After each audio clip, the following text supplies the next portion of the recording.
साहबजादे अहले सुन्नत जिंदाबाद जिंदाबाद। मौलाना मुआविया आजम तारेक जामिया जी। এবার আমাদের সামনে অত্যন্ত গুরুত্বপূর্ণ নসিহত পেশ করবেন সুদূর পাকিস্তান থেকে আগত শহীদ আজম তারেকের সুযোগ্য সন্তান শহীদ আজম তারেক রহমতুল্লাহ আলাইহির সুযোগ্য সন্তান হযরত মাওলানা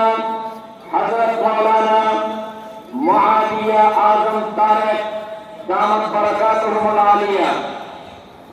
हम उनके सामने कुछ सदर हजरत से पूछा था, हजरत आप क्या आज इस मौजू पर तकरीर करेंगे? उन्होंने फरमाया